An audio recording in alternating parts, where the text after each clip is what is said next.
Hello friends, for today's video I wanted to go through a list of some anticipated fantasy releases for the month of August.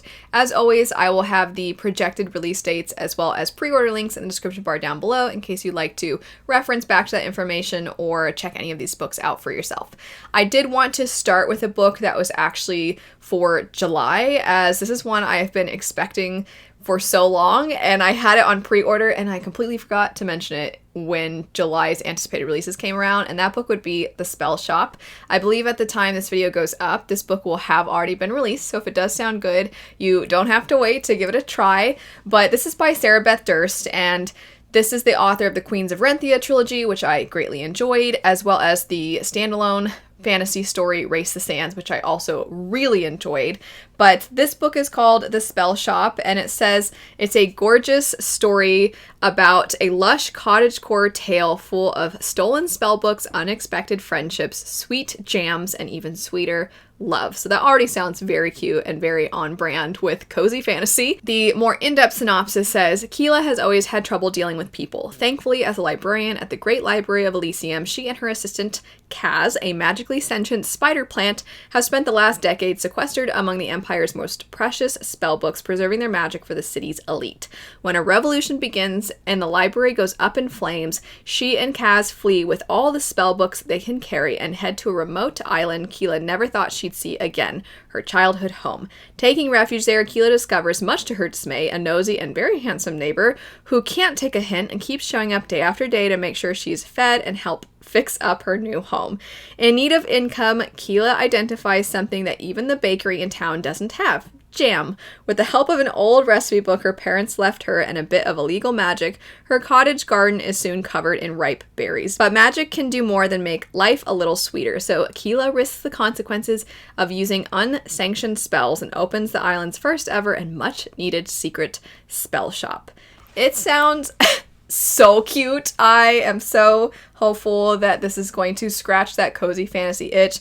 It sounds like, I was going to say it sounds like the perfect thing to pick up in the fall, but honestly it seems like something you could pick up in the springtime as well, as it has just the cottage feeling to me is more springtime oriented. I don't know what it is. It doesn't matter. You can read it whatever. It just sounds precious and adorable. So because I had forgotten to mention that last month when I was doing July anticipated, I wanted to make sure I mentioned it today. There's one other book that I actually did mention in my July anticipated releases, but the projected release date changed, and I believe it is now going to be coming out this month in August, this upcoming month, and that would be Long Live Evil, which seems to be a story about a woman who, through portal fantasy shenanigans, ends up in a fantasy world. However, the world she ends up in, she has found herself to be the villain of, and she's trying to navigate that, which I did see that one of you said that this author's other works were great and that you're really looking forward to this purely because you like this author. So I am excited to hopefully give this a try at some point,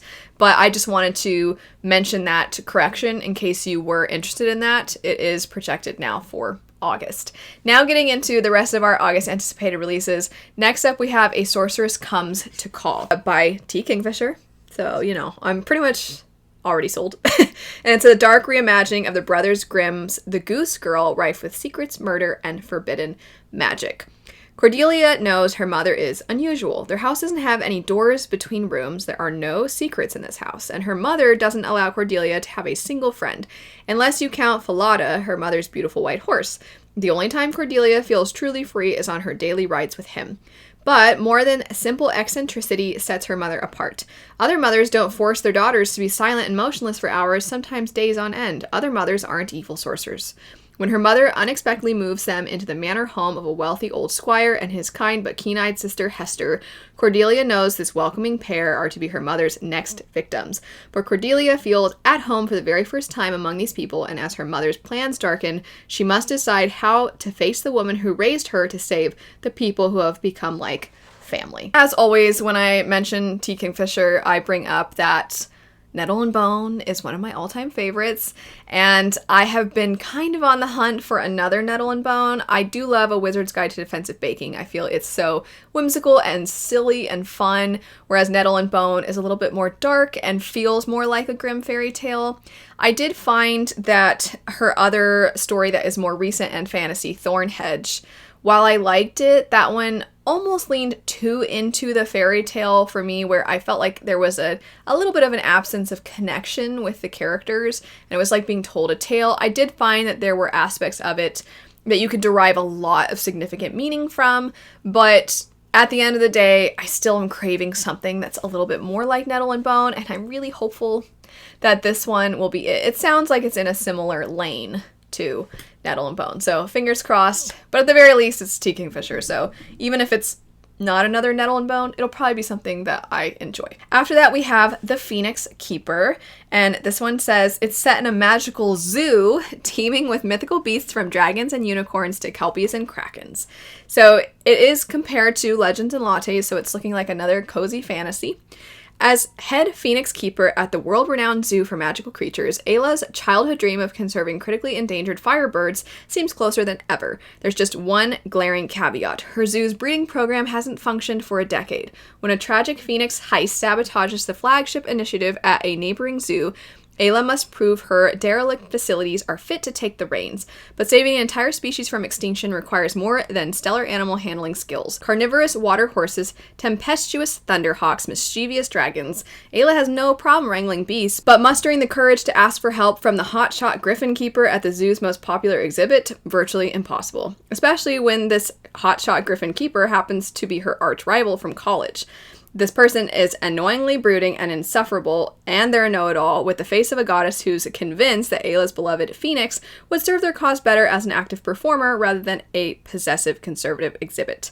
With the world watching and the threat of poachers looming, Ayla's success is no longer merely a matter of keeping her job. She is the keeper of the phoenix, and the future of a species and her love life now rests on her shoulders. If you throw in animal companions or mythological creatures, or both, into a story, I am going to be intrigued. And they're going to be my favorite characters. Even if they can't even talk and they're not really characters, they're going to be my favorites. So I feel like this is just a dream come true for me. It's cozy fantasy, which I do enjoy, mixed with a bunch of mythical creatures. It sounds darling. I would say normally a zoo setting, though, isn't something I find very often in fantasy, if ever. So I'm really hopeful that this one turns out to be as darling as it sounds. Next up, pretty different from that, we have Mistress of Lies. This one, it does seem as fantasy romance, which I know is hit or miss for myself and for a lot of you, but not all of you. Some of you are like, if it's fantasy romance, I'm already intrigued.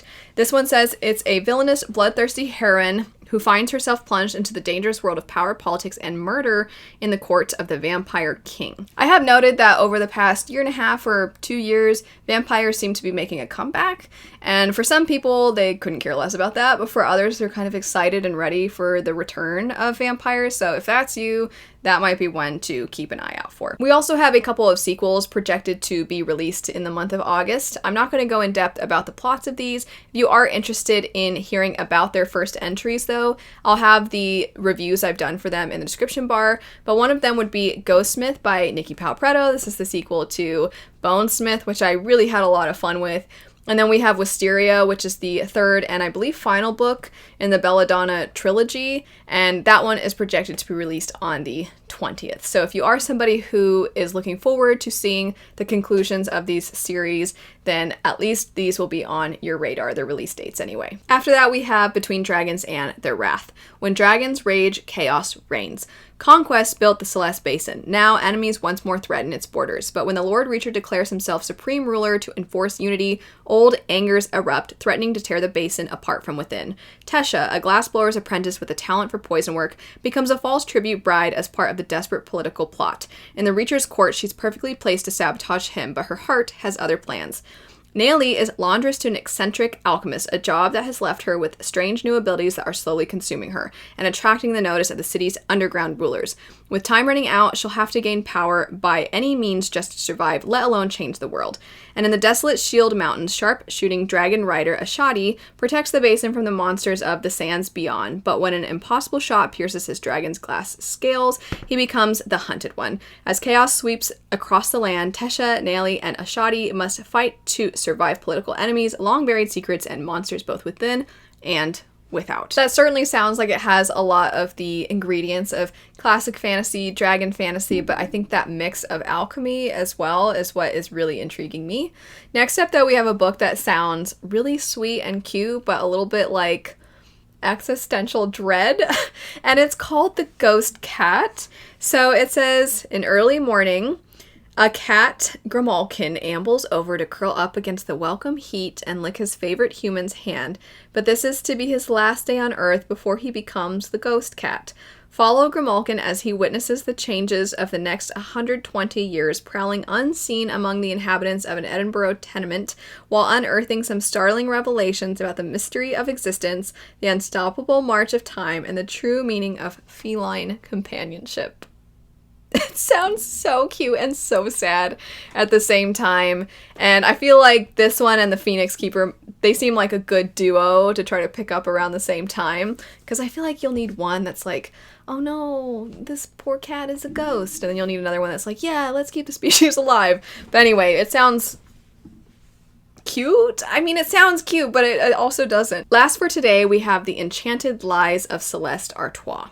Once, Celeste Artois had dreams of being an artist, but when the creative elite of Paris dashed those plans, she turned her talents to forgery and cons. She and the Enchantresses, her two fellow thieves and best friends, see Paris as a rich hunting ground for marks. Yet even though their hideout in Paris... Oh, okay, I'm so sorry. I'm not going to try because I'm sure I'm going to say it wrong. But a cemetery is bursting... Celeste cannot resist. There is always more to take, and the blood she has begun to cough into her handkerchief means her time is running out. But everything changes when she encounters Rafe, a mysterious and beautiful stranger who leads her to an enchanted salon, a place where artists can bring wondrous imaginations to life. Celeste is captivated by his establishment and learns of the existence of magical Paris hidden in the pockets and alleys of the ordinary world, if only one knew where to look. Rafe offers Celeste an irresistible deal, the gift of time in exchange for lending him and his benefactor her forging talents. But one must be careful making deals with devils, and there's more to this hidden world than meets the eye. Shadows have begun to circle Paris, and soon the enchantresses will find that true magic is far more powerful and deadly than they ever imagined. That's it for some anticipated releases for the month of August. If there are any I didn't mention that you yourself are really excited for, feel free to leave those in the comments down below. As I said at the beginning, I will have the projected release dates and pre-order links in the description in case you want to check any of these out. Thanks so much for watching though. I hope you have a great rest of your day, and I'll see you later. Bye.